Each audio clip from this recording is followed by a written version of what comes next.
like, bro, yeah, she got a kid. Look at his back. Oh my god.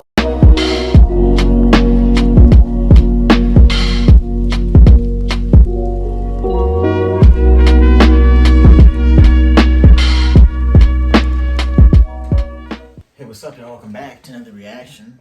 This is another Thomas Sowell reaction. Yeah, the real history of slavery. It's 2 hours long. Yeah, 2 hours long. I'm thinking we'll react to this whole thing, but we'll just keep reacting in parts. Why not? I'll do maybe 15-minute parts each one. It's gonna take us a while, but if you guys are here for it, I'll react to all of them with you. I mean, it is what it is. We'll put them all in the Thomas Sowell playlist. Make sure you go check that out if you're a Thomas Sowell fan. You want to see more of our reactions and you think we haven't reacted to it, we probably already have. We got over 800 plus videos at this point. I got a whole playlist for all the Thomas Sowell videos I've done, so go check that out if you want to go see those.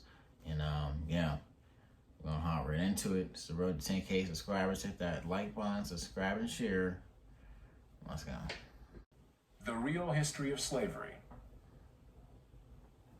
Slavery was an evil of greater scope and magnitude than most people imagine, and as a result, its place in history is radically different from the way it is usually portrayed. Mention slavery, and immediately the image that arises is that of Africans and their descendants enslaved by Europeans and their descendants in the southern United States, or at most, Africans enslaved by Europeans in the Western Hemisphere. No other historic horror is so narrowly construed. No one thinks of war, famine, or decimating epidemics in such localized terms. These are afflictions that have been suffered by the entire human race all over the planet, and so was slavery. Had slavery been limited to one race in one country during 3 centuries, its tragedies would not have been 1/10 the magnitude that they were in fact. Why this provincial view of a worldwide evil? Often, it is those who are most critical of a Eurocentric view of the world who are most Eurocentric when it comes to the evils and failings of the human race. Why would anyone wish to arbitrarily understate an evil that plagued mankind for thousands of years, unless it was not this evil itself that was the real concern, but rather the present-day uses of that historic evil? Clearly, the ability to score ideological points against American society or Western civilization, or to induce guilt and thereby extract benefits from the white population today, are greatly enhanced by making enslavement appear to be a peculiarly American or a peculiarly white crime. This explanation is also consistent with the otherwise inexplicable contrast between the fiery rhetoric about past slavery in the United States, used by those who pass over in utter silence the traumas of slavery that still exist in Mauritania, the Sudan, and parts of Nigeria and Benin. Why so much more concern for dead people who are now beyond our help than for living human beings suffering the burdens and humiliations of slavery today? Why does a verbal picture of the abuses of slaves in centuries past arouse far more response than contemporary photographs of present-day slaves in Time magazine, the New York Times, or the National Geographic? It takes no more research than a trip to almost any public library or college library to show the incredibly lopsided coverage of slavery in the United States or in the Western Hemisphere as compared to the meager writings on the even larger number of Africans enslaved in the Islamic countries of the Middle East and North Africa, not to mention the vast numbers of Europeans also enslaved in centuries past in the Islamic world and within Europe itself. Ottoman Empire. At least 1 million Europeans were enslaved by North African pirates alone from 1500 to 1800. And some European slaves were still being sold on the auction block in Egypt, years after the Emancipation Proclamation freed blacks in the United States. Indeed, an Anglo-Egyptian treaty of August 4, 1877, prohibited the continued sale of white slaves after August 3, 1885, as well as prohibiting the import and export of Sudanese and Abyssinian slaves. During the Middle Ages, Slavs were so widely used as slaves in both Europe and the Islamic world that the very word slave derived from the word for Slav, not only in English, but also in other European languages, as well as in Arabic. Nor have Asians or Polynesians been exempt from either being enslaved or enslaving others. China, in centuries past, has been described as one of the largest and most comprehensive markets for the exchange of human beings in the world. Slavery was also common in India, where it has been estimated that there were more slaves than in the entire Western Hemisphere, and where the original thugs kidnapped children for the purpose of enslavement. In some of the cities of Southeast Asia, slaves were a majority of the population. Slavery was also an established institution in the Western Hemisphere before Columbus's ships ever appeared on the horizon. The Ottoman Empire regularly enslaved a percentage of the young boys from the Balkans, converted them to Islam, and assigned them to various duties in the civil or military establishment. Yep. Race and slavery. Kidnap princes. The instrumental use of the history of slavery today also underlies the claim that slavery grew out of racism. For most of its long history, which includes most of the history of the human race, slavery was largely not the enslavement of racially different people, for the simple reason that only in recent centuries has either the technology or the wealth existed to go to another continent to get slaves and transport them en masse across an ocean. People were enslaved because they were vulnerable, not because of how they looked. Yeah. When he said the Ottomans were taking in so many slaves that they were, man, out of, especially out of Africa, out of this like Sudan region and shit like that. It was right there under the border. They could. It took thousands and thousands and thousands, not 1,000, millions of slaves. I think it was estimated it was about 12 million slaves that has been circulated around that area entirely. Or yeah, I mean, 12 million at the most, 17 million, and they castrated all those people, all of them. So they weren't even able to reproduce after that. And they were able to do this because there was just such a wide supply right there. I mean, it was right there on their border. Ottoman Empire stretched from Africa to the Balkans to, like Persia, Asia. I mean, so yeah, they had the ability to really get in there. I mean, he's talking about the Polynesians as well. I mean, the only example I can remember from that was when they had invaded a particular island after New Zealand. And this tribe that they invaded, they were a pacifist group of Polynesian, or at least a group extended from the Polynesians who lived on this island that was off of New Zealand. And I think it was the Maori. That's what their name was. And they invaded the island and they completely genocided them and enslaved them and destroyed them. I mean, it's just an example of people who are vulnerable and easy to exploit. You're going to use them, especially when there's not a morality for these people, or they're not seen as equal or, part of your tribe. It's just the way things just used to be. And, through the, I would say, indoctrination through specific religions over centuries, those practices became a bit more fouled. And, the thought that maybe you will burn in hell or something like that may have threw people away from, or shied people away from wanting to use slaves. And eventually you had these nations putting their entire military might behind, ending slavery. So, yeah, I mean, it's interesting to see, but we'll hop right back in. The peoples of the Balkans were enslaved by fellow Europeans, as well as by the peoples of the Middle East, for at least 6 centuries before the first African was brought to the Western Hemisphere. Before the modern era, by and large, Europeans enslaved other Europeans, Asians enslaved other Asians, Africans enslaved other Africans, and the indigenous peoples of the Western Hemisphere enslaved other indigenous peoples of the Western Hemisphere. Slavery was not based on race, much less on theories about race. Only relatively late in history did enslavement across racial lines occur on such a scale as to promote an ideology of racism that outlasted the institution of slavery itself.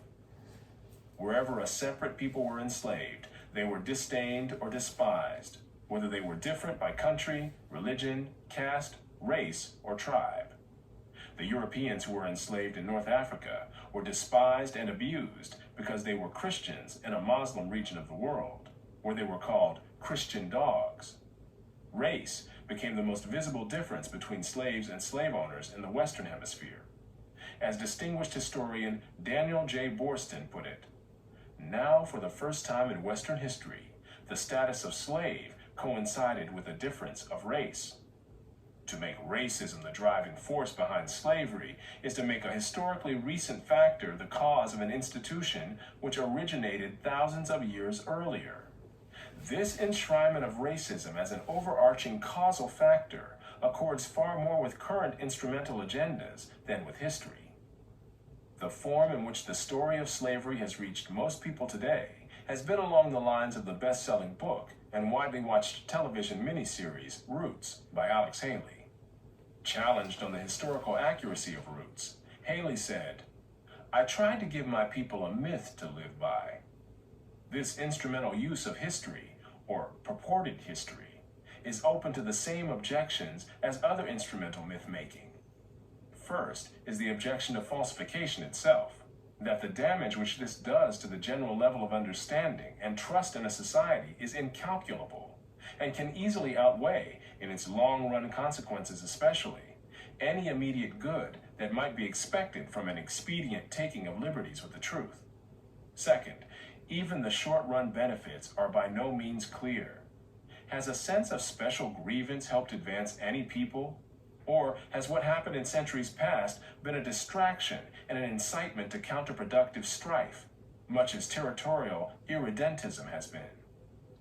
Rather than debate current ideological agendas, we can try to determine what we can about the actual history of slavery, including how it ended. No institution of comparable age and worldwide scope has ever disappeared over almost the entire planet, leaving so little awareness of how and why it vanished, or so little interest in that question.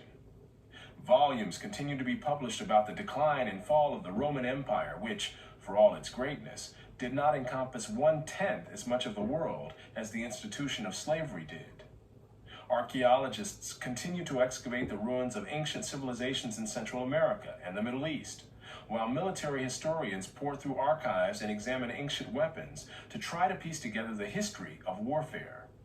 Yet remarkably little is written about one of the most momentous moral dramas in the history of the human species, the bitter worldwide struggle which lasted for more than a century to destroy the elaborate systems and institutions for the ownership and sale of human beings. While there is a sizable literature on the American Civil War, for all its staggering carnage and historic legacy within the United States, in an international perspective, it is only a small and highly atypical part of the story of the worldwide crusade against slavery. No other nation ended slavery in the same way as the United States did, and few ended it after so short a struggle, as history is measured. How and why did slavery end in most of the world? There were two major processes. Over the centuries, as more and more territories around the world consolidated into nation-states with their own armies and navies, raiding those territories to capture and enslave the people who lived within them became more hazardous in itself, and also risked military retaliation against the countries from which the raiders came. Thus, more and more peoples became off-limits to slave raiders over time. Put differently, the areas which remained subject to slave raiding over the centuries were primarily those where the people lived in smaller or weaker societies. Such societies continued to exist where it was difficult, for geographic or other reasons, to consolidate large areas under one government. This was true of the Balkans, the backwaters of Asia, and much of sub-Saharan Africa. Makes sense, man. Makes sense. I mean, almost every civilization up until around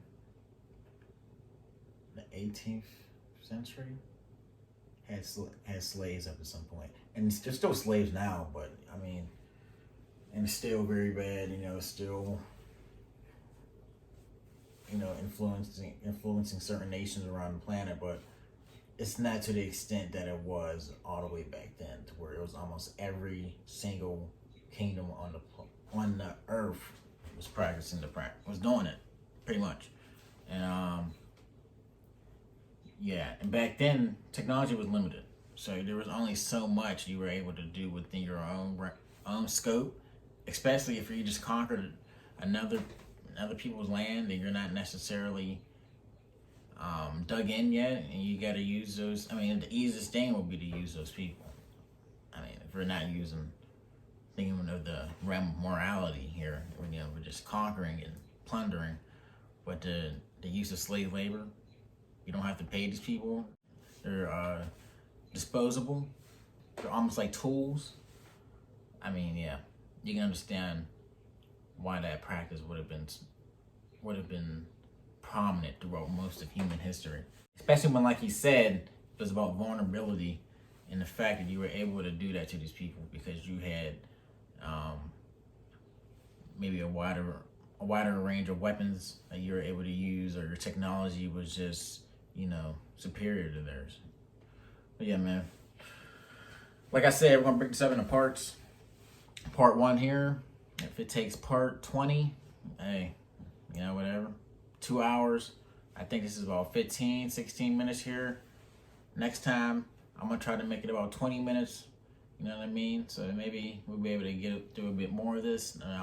Maybe I'll like stop, talk, maybe because it's different with some of you guys. Some of you guys want me to pause and talk more. Some of you guys don't want me to pause the video at all, and y'all just want to see my face, my reaction, whatever. I try to balance it so people at least get one pause. I'm like, here, I can give them my thoughts. I tend to wait to the end of the video again to give more of my thoughts. Just be patient with me down in the comments. You got more questions, you want to discuss more stuff, comment, and we'll talk back. I love discussing history with you guys. You guys seem to be interested. I mean, the last video we did with Thomas Sowell blew up. I think it got like 15,000 views now. And we really appreciate everyone who's coming to the channel and y'all seeing these videos. Just make sure you hit that like button, subscribe, and share. I know you hear it everywhere. But that's all I'm asking, man. A lot of work goes into these videos, and I'm doing a lot. I'm trying to provide you guys with real thought, real discussion. That's what the channel is all about. But hit that like button, subscribe, and share. I'll see you next time. LBB. Peace.